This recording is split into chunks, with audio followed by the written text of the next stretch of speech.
అని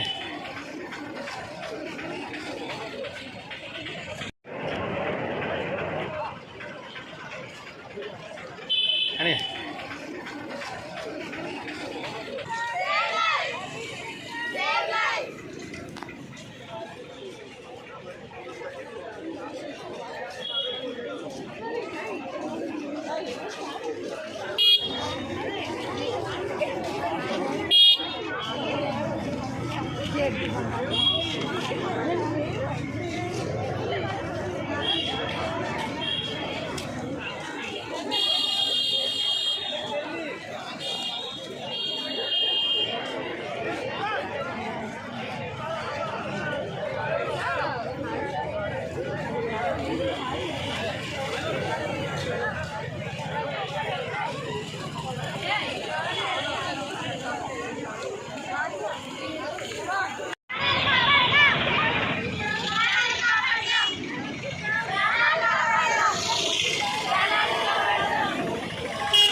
ఆల్రెడీ ప్రభుత్వ ఆదేశ ప్రకారం వాళ్ళకి కూడా రీసెర్చ్ ఎర్లీ డిటెక్షన్ రీసెర్చ్ కోసం హార్వర్డ్ యూనివర్సిటీ కొలంబియా యూనివర్సిటీతో టైఅప్ చేస్తున్నారు.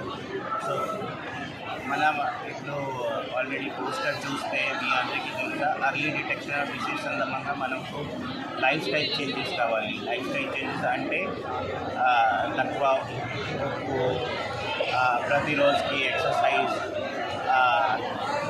నీళ్ళు తాగు ప్రతిరోజుకి, ఎవరెవరికి కిడ్నీ సంబంధించిన సమస్య ఉన్నాయి, టెస్ట్ ప్రతి సంవత్సరంకి టెస్ట్కి సంబంధించి.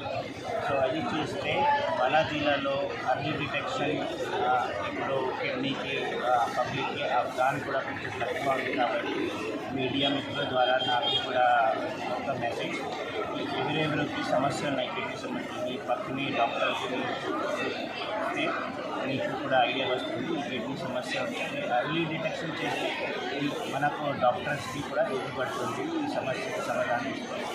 సో కిడ్నీ అంటే ఇది చాలా ఇంపార్టెంట్ ఆర్గన్ మన బాడీకి. మీ అందరికీ తెలుసా, ఈ రెండు కిడ్నీ అనేది ఒక కిడ్నీ ఫెయిల్ అయిపోయింది, ప్రతి పర్సన్ ఒక కిడ్నీ కూడా లేవు స్టాండర్డ్ పర్సన్. సో ఒక హెల్తీ బాడీకి ఆ కిడ్నీ చాలా ఇంపార్టెంట్. ఇది మొత్తం వాటర్ సంబంధించి అబ్జార్ప్షన్స్ అని న్యూట్రిషన్ సంబంధించి రీఅబ్జర్ప్షన్ కిడ్నీ ప్రాసెస్ చాలా కిడ్నీ ద్వారా మాట్లాడారు. సో కిడ్నీ హెల్త్ కాబట్టి బాడీ కూడా. నమస్తే. ఈరోజు ప్రపంచ కిడ్నీ దినోత్సవం సందర్భంగా కొద్ది మాటలు విందాం. మనం తినే ఆహార పదార్థం, తాగే నీరు అన్నీ కలుషితమైంది, పీల్చే గాలి కూడా కలుషితమైంది. ఏది మన శరీరంలోనికి వెళ్ళినా విష పదార్థాలతో కూడుకునే హానికరమైనగా ఉన్నాయి. మరి ఇంత కఠినమైన ఈ వాతావరణంలో మనం ఉండాలి అని అంటే మన శరీరంలో కూడా నియంత్రించే ఒక విభాగం ఉండాలి కదా, అదే కిడ్నీ. మరి అలాంటి కిడ్నీని జాగ్రత్తగా కాపాడుకోవడం కూడా మన లక్ష్యమై ఉండాలి. మరి కిడ్నీలోంచి అనేక పదార్థాలు, విష పదార్థాలు అన్నీ కూడా ఫిల్టర్ చేయబడతాయి, బయటకు నెట్టివేయబడతాయి. మరి అలాంటి కిడ్నీని సురక్షితంగా కాపాడుకోవాలని ఈరోజు ఈ సందర్భంగా ప్రతి ఒక్కరికి కూడా నేను తెలియజేస్తున్నాను. మంచి ఆహారపు అలవాట్లు చేసుకున్నాం, మంచి అలవాట్లు, క్రమబద్ధమైనటువంటి ఎక్సర్సైజ్, అలాగే మన బాడీ అటువంటి మందులు కూడా జాగ్రత్తగా పరిశీలించి తీసుకోవాలి. అలాగే ఇంకా మరిన్ని సమాచారం కావాలి అంటే మీరు ఈరోజు ఏ విధంగా గడుపుతున్నాము, ఈరోజు ఏ విధంగా సెలబ్రేట్ చేస్తున్నాము, వరల్డ్ డే ఏ విధంగా మేము నినాదాలు ప్రకటిస్తున్నాము, మీరు వినాల్సిందిగా కోరుతున్నాము. శ్రీకాకుళం జిల్లాలో ఈరోజు ప్రపంచ కిడ్నీ దినోత్సవం సందర్భంగా ర్యాలీ అలాగే ఇక్కడ ప్రభుత్వం తరఫున కిడ్నీ పైన ప్రజలందరికీ అవగాహన కల్పించడం కోసం ఈ ర్యాలీతో పాటు అవేర్నెస్ మీటింగ్ కూడా పెట్టుకున్నాం. ప్రభుత్వం అన్ని విధాలుగా కిడ్నీ వ్యాధిగ్రస్తులందరినీ ఆదుకోవడం కోసము అనేక విధాలుగా ప్రయత్నాలు చేస్తుంది. వాటిలో భాగంగా డయాలసిస్ యూనిట్లు అనేది నడుపుతున్నారు. మన గవర్నమెంట్లో 96 బెడ్స్ ఉన్నాయి. శ్రీకాకుళంలో 96 డయాలసిస్ మిషన్స్ ఉన్నాయి 6 యూనిట్లలో. వీటికి తోడుగా ఇచ్చాపురంలో మరొక 5, సోంపేటలో మరొక 3, కల్పిలో 1, మొత్తం 106 వరకు కూడా డయాలసిస్ మిషన్లు అనేది ఏర్పాటు చేయడం జరుగుతుంది. డయాలసిస్ అంతా కూడా అందరికీ ఫ్రీగానే చేస్తున్నాము. అలాగే సిపిడి పెన్షన్లు కూడా ఇస్తున్నాము. ప్రతి నెల సుమారు 55,80,000 రూపాయలు 580 మందికి సిపిడి పెన్షన్లు కూడా అందిస్తున్నాము. అలాగే అన్ని రకాల 12 రకాల మందులు ప్రాథమిక దశలో ఉన్నటువంటి సిపిడి వ్యాధిగ్రస్తులందరికీ కూడా సిహెచ్సిలోనూ అలాగే మన గవర్నమెంట్ హాస్పిటల్లో కూడా మందులు అందుబాటులో పెట్టడం జరిగింది. అలాగే పలాస కిడ్నీ సెంటర్లో కిడ్నీ వ్యాధులు ఉగ్రాణం ప్రాంతంలో ఎందుకు ఎక్కువగా వస్తున్నాయన్నటువంటి పరిశోధనలు కూడా జరుపుతున్నారు. ఈ పరిశోధనలు గవర్నమెంట్ ఆఫ్ ఆంధ్రప్రదేశ్ గౌరవ ముఖ్యమంత్రి గారు చాలా సీరియస్గా తీసుకుని యూనివర్సిటీ గారు అలాగే university, North Carolina University, George University వాళ్ళందరితో కలుసుకుని పలాస కిడ్నీ సెంటర్లో గౌరవ ముఖ్యమంత్రి వారి ఆదేశాల మేరకు దీనిపైన పరిశోధనలు కూడా జరుగుతున్నాయి.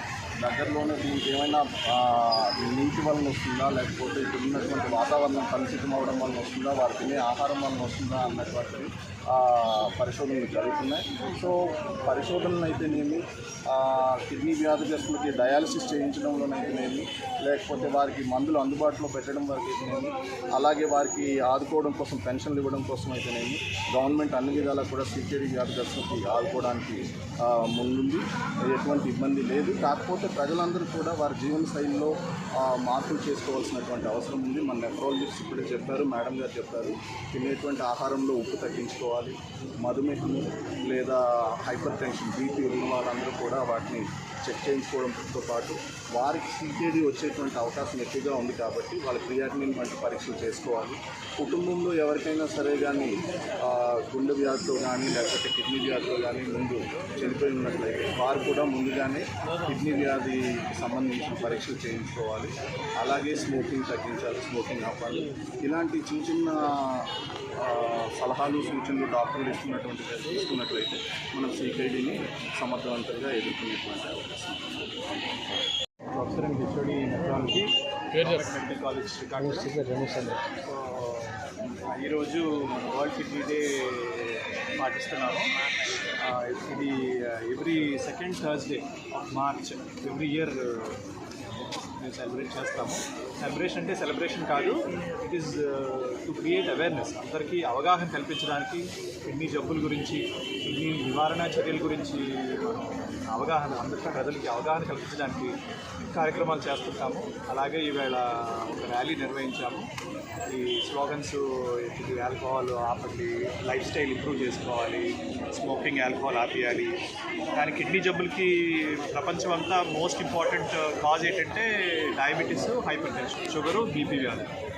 ఈ షుగరు, బీపీ వ్యాధులు ప్రపంచంలో 60% కిడ్నీ జబ్బులకు కారణం ఈ షుగరు, బీపీ.